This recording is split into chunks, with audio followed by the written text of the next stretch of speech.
दोस्तों, क्या आपने कभी सोचा है कि हमारी सोच ही हमारी किस्मत लिखती है? कई बार मन में आया कोई विचार धीरे धीरे हमारी जिंदगी की सच्चाई बन जाता है। इसी रहस्य को आज हम ज्योतिष की दृष्टि से समझेंगे। सोचो और वो सच हो जाएगा।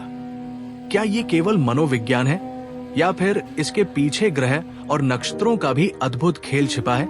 ज्योतिष कहता है, यथा दृष्टि तथा सृष्टि, यानी जैसी हमारी दृष्टि होगी वैसी ही हमारी दुनिया बन जाएगी।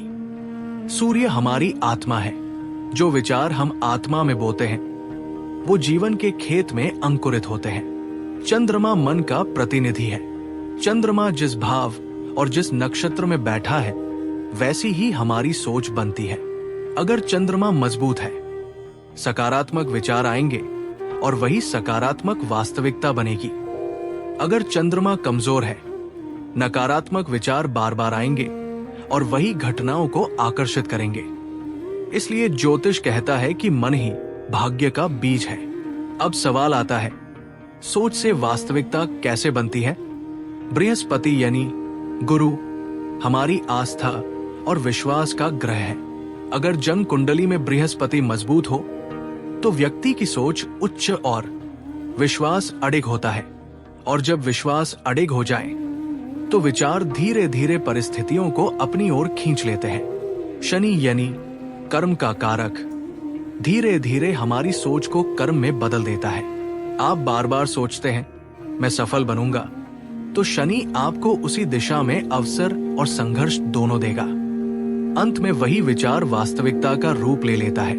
राहु और केतु विचारों को भ्रमित भी कर सकते हैं।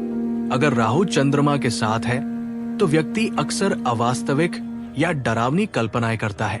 और अजीब बात यह है कि वही कल्पनाएं भी सच होने लगती है। इसीलिए महापुरुषों ने कहा, जैसा सोचोगे वैसा बनोगे। महर्षि पतंजलि के योग सूत्र में है, योगश्चित्त वृत्ति निरोधा, यानी मन की वृत्तियों को नियंत्रित करो, क्योंकि यही वृत्तियां जीवन की दिशा तय करती हैं। श्रीमद् भगवद गीता में कृष्ण कहते हैं, मनुष्य अपनी श्रद्धा से निर्मित होता है। जैसी उसकी श्रद्धा है वैसा ही वो बन जाता है। ज्योतिष के अनुसार श्रद्धा और विचार दोनों बृहस्पति और चंद्रमा के अधीन हैं। जब ये मजबूत हो तो व्यक्ति सोचकर सच कर सकता है। अब सवाल उठता है, अगर हमारी सोच ही सच होती है तो सही सोच कैसे लाएं? पहला, चंद्रमा को मजबूत करें। हर सोमवार शिवलिंग पर दूध चढ़ाएं। रात को चांद की रोशनी में 5 मिनट ध्यान करें। सफेद चीजें दान करें, दही, चावल, शक्कर। दूसरा, बृहस्पति की कृपा प्राप्त करें। पीपल या बरगद के पेड़ के नीचे गुरुवार को दीपक जलाएं। ब्राह्मणों और आचार्यों को पीली वस्तुएं दान करें। प्रतिदिन ओम बृहस्पति नमः मंत्र का जप करें। तीसरा, सकारात्मक कर्म यानी शनि को साधें। प्रतिदिन किसी न किसी की मदद करें। नियमित रूप से अनुशासन में जीवन जिए। शनिदेव के मंदिर में तिल का तेल अर्पित करें। जब ये 3 ग्रह संतुलित हो जाते हैं, चंद्रमा, बृहस्पति और शनि, तो आपकी सोच सीधे वास्तविकता का रूप लेने लगती है। अगर आपको लगता है कि आपकी सोच नकारात्मक है तो ज्योतिष के अनुसार ग्रह उपायों के साथ साथ 3 मानसिक अभ्यास जरूरी है। दृश्याकर्षण यानी विजुअलाइजेशन।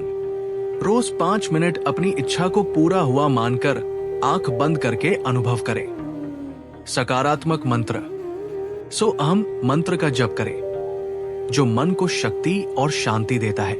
लेखन शक्ति, रोज सुबह अपनी इच्छा को लिखें जैसे ये पहले से पूरी हो चुकी है। ये राहु की ऊर्जा को साधता है और विचारों को स्थिर करता है। आपने देखा होगा, महापुरुष हमेशा पहले अपने मन में ही अपनी महानता की कल्पना करते थे। स्वामी विवेकानंद कहते थे, मैं वही बनूंगा जो मैं सोचता हूं। वो सोचते गए और वही वास्तविकता बन गई। ज्योतिषीय दृष्टि से देखें तो विवेकानंद का चंद्रमा और बृहस्पति अत्यंत प्रबल थे। इसीलिए उनका हर विचार दुनिया के लिए प्रेरणा बन गया। दोस्तों, जीवन में कोई जादू बाहर से नहीं होता, ज्योतिष हमें बताता है कि जादू हमारे ग्रहों में और हमारी सोच में छिपा है। अगर हम सही विचार चुन लें, सही ग्रहों को साध लें, तो सोचो और वो सच हो जाएगा। केवल एक वाक्य नहीं, बल्कि जीने की कला बन जाता है। तो आज से अपने विचारों को नियंत्रित कीजिए, अपने ग्रहों को मजबूत कीजिए और देखिए कैसे आपकी कल्पना आपकी किस्मत बन जाती है। याद रखिए, आप जो सोचते हैं वही आप बन जाते हैं।